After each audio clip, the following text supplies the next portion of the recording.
What's going on, fellas? I've got here a 2008 Dodge Caliber. I'm going to use this car to show you how to change your brake light switch. I'm also going to show you the fuses for the brake lights and some other troubleshooting steps. Before we begin, I do want to tell you, if you already have a replacement brake light switch, do not touch this lever until you've installed it. Now let's go ahead and take a look at the fuse. So under the hood, we're going to be checking out fuse number 3. So we're going to open this fuse box cover by pushing in on the tabs here and lifting up. Fuse number 3 is a 10 amp fuse located right here. And what this does is it provides power to the brake light switch. And this is what a good fuse looks like. So check that first. When you hit the brakes, power from this fuse is sent to the third brake light directly. And power is also sent to the control module to tell it to illuminate the other brake lights. Now let's go and take a look at the wiring, and I'll show you how to replace the switch. So moving down here, we're going to start at the brake pedal and look upwards. So trace that up the lever, and we can see right here that is your brake light switch. To remove it, you're going to grasp it and then rotate it 45 degrees counterclockwise. So here we go, 45 degrees counterclockwise, and it will come out like so. Now I'm going to show you how to disconnect it from the wiring. You don't want to cut the wires like I have here. I'm just doing this to make it easier on me for filming. Now there's a red clip here that we're going to have to remove. We can just squeeze it with needle nose to get it to pop out part ways. And then grabbing it from here, we should be able to pull it out all the way. So I've got this red clip. It's been removed completely. I can set that aside.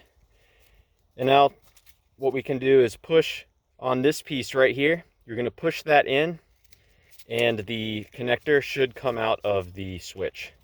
A little difficult for me to do one-handed, but you get the idea. You push that in and it will come right out. So I've got it disconnected. We can take a closer look at how this is retained. You just push on this piece right here and then pull it out.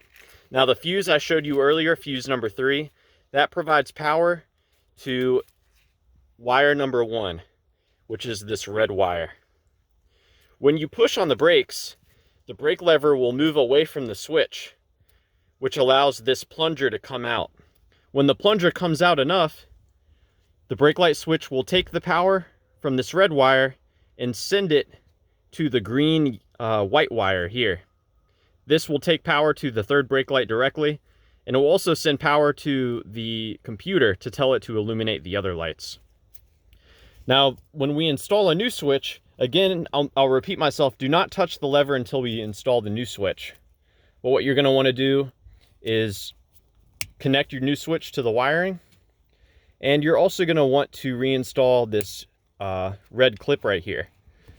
Chrysler uses those clips on a lot of their applications, and best I can tell, it's to prevent the sensors from disconnecting themselves. See if I can get this one-handed. There we go. As frustrating as these can be, it is important to reinstall it as you found it. So now, as far as reinstalling, we're going to come down here and pretty much the opposite of removal. You line up the tabs on the switch with the slots on the bracket. So it's going to go in at an angle, and then you rotate it clockwise to lock it in position.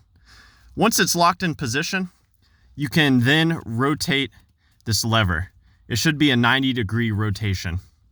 And when you do rotate that lever, make sure that you're not pushing on the brakes as well. So yeah, I hope that this information was helpful for you and a good starting point in troubleshooting the brakes on your Dodge Caliber. Please let me know if you have any questions, or more importantly, any advice about the brakes. Thanks for watching.